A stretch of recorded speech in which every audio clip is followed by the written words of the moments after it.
nashangaa tu kwamba sijambaka na nisingizia huko nalia. Kumbe nilikuwa sijui nikiwa nalia pale mahakamani mbele ya hakimu na waendesha mashtaka haisaidii chochote kile. Kumbe nahitajika pale niongee vitu vya msingi, niweze vya kisheria, niweze kuipinga ile shtaka ile. Mimi nikashindwa pale. Nikaambiwa sasa nije tarehe nyingine kwa ajili ya hukumu. Kuja kusomea hukumu yangu. Nikarudishwa gerezani, nikaenda tena mahakamani. Kaambiwa Sini Mohamed Ayubu, mahakama ya Tanzania kuhukumu kifungo cha miaka 30 na fimbo 10. Utapigwa pa kwenda 5 na kumaliza kifungo utapigwa kwa 5 na adhabu kali, ambaye na ukitoka utamlipa fidia shilingi 500,000. Yaani nikitoka nimlipe fidia shilingi 500,000 wale wasema mimi nimembaka. Wakati yule anaongea vile hakimu, mimi pale sasa hata akili yenyewe imesharuka. Yaani namsikia anaongea lakini yani siliwekei maanani kichwani. Niko pale yani naona ndo basi ndo mwisho wangu wa maisha tena hapa, mimi sitoweza kuja kutoka tena. Ukishafungwa tu haraka pale askari wale wana kifungo kikubwa kama kile cha miaka 30, wanakufunga pingu, wanakuwa kwenye gari wanasubiri watu wengine pale sasa waweze kumaliza kesi zao na wao. Nilivyokuwa kwenye gari pale nikasubiri watu wamaliza kesi zao, nikachukuliwa mpaka Segerea. Fika Segerea pale, ukishafungwa kifungo cha miaka 30 uweze kukaa Segerea. Segerea pale ni kwa ajili ya mahabusu. Wafungwa pale wapo wachache, kifungo cha miaka 5 kushuka chini. Kapekwa Ukonga sasa. Kwa Ukonga pale kuna mabweni yako mengi sana. Yaani Ukonga inachukua kuchukua wafungwa na mahabusu ni zaidi ya 800 hata 1000 nafika. Pale kwa sehemu moja kuna naita Bushi na Ethiopia. Ethiopia kule wameita kule kwa sababu raia wengi wa Ethiopia wakija na wanawekwa kule. Mimi nikapo niko Bushi. Nikakaa pale Bushi pale, kipindi kile rais alikuwepo, rais wa awamu ya 5, John Pombe Magufuli. Kipindi kile rais alikuwa anataka wafungwa wafanye kazi, wajitengezee chakula wenyewe, si kusubiri serikali tu iwalishe. Pale tukatoka wafungwa pale skoti ya wafungwa kama 50 hivi kupelekwa gereza la Kilimo ambalo liko mkoani Ruvuma, wilaya ya Kitai. Fika kule pale kazi kubwa pale ni kilimo cha mahindi. Wakati huo nafsi yako isharidhika sasa, ushakuwa magereza, hakuna option, ukawa umetulia tu unaendelea na majukumu? Sikuridhika. Ulikuwa na plani zingineyo, yani mpaka mnachukuliwa mnapelekwa huko kwenye gereza la Kilimo na nini, ulikuwa na mipango mingineyo tofauti kwa muda huo? Nilikata tamaa tu ya kuishi tena. So ukawa unasubiria nini? Nisema kwa miaka 30 kuimaliza ilikuwa sio kweli. Na kesi ya ubakaji hakuna msamaha. Kisheria hakuna msamaha. Labda rais tu atavyoamua kumsamehe mtoto anamtaka anaweza akamsamehe, lakini sasa kutokana na aina msamaha kukaa miaka 30, makeni watajika litoka 2046 ndio bili nitoke kifungo changu kilikuwa kinasema hivyo, namba yangu ya kifungo. Sasa mpaka 2046 natoka nikiwa niko mzee kama nitafanikiwa kutoka. Na kazi ngumu za gerezani mimi nilikuwa nasubiria kufa tu ama kitu kingine. So ulisema kwa miaka 30 kukaa kule ilikuwa sio kweli? Nisingeweza kumaliza kweli kwa kazi za gerezani. Maana yake ulikuwa unahisi nini kitatokea sasa? Kwamba utatoroka, utafanyaje? Yani tunataka tujue yani kwamba sio kweli usingeweza kumaliza, maana yake nini kingine? Kwa kutoroka kwa ile mara kwanza ile si kuweza kuifikiria, lakini mwishoni nilifikiria. Kipindi nipo Ruvuma sasa ndio nilifikiria, make ile shamba pale lipo katika pori tu ambapo kwa pembeni yake wanachukua makaa ya mawe.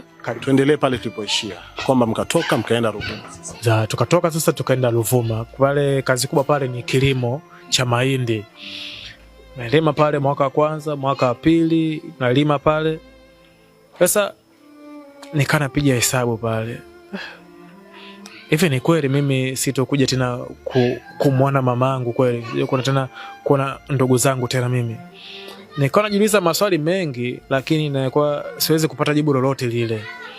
Sasa nikasema hapa sasa mimi cha msingi hapa kutokana sina uwezo wote wa kuandika rufaa na hii kesi kifungo hakina msamaha.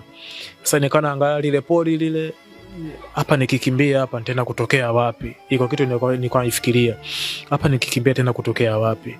Na niliona ule umbali ule tulivotoka Dar kwenda kule, tulimaliza siku mzima tupo kwenye gari tu. Na hivi nitafika kweli, na hivi nikikimbia hivi nitakimbilia wapi? Yote nilikuwa najiuliza maswali mengi sana. Hivi serikali nikikimbia nitakimbia wapi? Nikimbie hapa afu nikimbilie kijijini, watakuja kunikamata pale kijijini pale. Sasa nikasema sawa, lolote lile liwe tu, kama Mungu amenipangia maisha yangu yote nije kuyamalizia gerezani, basi sawa, ngoja naendelee kuishi. Nimeishi pale mpaka kufikia 2020 pale nikapata na escort kwenda gereza la Lindi. Liko pale Lindi. Kufika pale gerezani pale Lindi, kazi kubwa pale ni uandaji wa chumvi. Uandaji mashamba ya chumvi pale. Nikakaa pale tunaandaa mashamba ya chumvi. Kipindi tunaanza mimi nilikuwa siwezi kubeba zile ndoo za chumvi, manake kuna ndoo za lita 20, unabeba ndoo zile huku unakimbia. Kwa kila mfungwa mmoja atajika abebe ndoo 50. Abebe ndoo 50. Sasa hizo siku za kwanza mimi nilikuwa siwezi kufikisha hata ndoo 20, siwezi kufikisha. Wewe nimefanya kazi pale ndani ya mwaka mmoja, nikawa nibadilishwa genge. Sasa nikabadilishwa genge, nikapelekwa kwenda kufanya usafi kwa ofisi za mkoa. Hadi nikaja nikapata na escort nyingine sasa pale kwenda gereza la Lirungu lipo pale Mtwara mjini. Kufika pale Lirungu pale Mtwara, kazi kubwa pale ni kilimo, ambaye mahindi pamoja na mikorosho, kulimia mikorosho ndio zao kubwa pale gerezani. Fikisha pale nikasajiliwa vile tena pale kwamba mfungwa mgeni, nikapewa namba nyingine pale. Sasa wakati tumekaa pale ndani ya miezi 3 hivi, kuna baba mmoja kutana naye pale, yeye alikuwa na kesi ya uhujumu uchumi, kanihifadhi jina lake, makasema amesharudi tena kazini. Avoniangalia akaniuliza, wewe unakosa gani? Yeye alikuwa mahabusu. Nikamwelezea, akaweza kweli hujafanya kosa? Nikamwambia sijafanya kweli. Ni mtu mzima, umri wake ni sasa na babangu tu, maana yake hata cheo chake nakumbuka aliniambia ni cheo chake ni staff. Nikamwelezea jinsi ilivyotokea, akaniambia kama kweli hujafanya, naomba nakala kwa hukumu niweze kuisoma, niweze kuipitia, nitajua kama kweli umesingiziwa au umefanya kosa. Nikaenda ofisi ya mkuu wa gereza hapa, nikaomba nakala ya hukumu ile, wakatoa kopi, nikaenda kapitia, kaisoma. Aisoma akasema, mbona huyu shahidi ambaye ni daktari, mbona huyu hana vigezo vya kuwa daktari vya kudhibitisha hii kesi kwamba wewe umetenda ile kosa?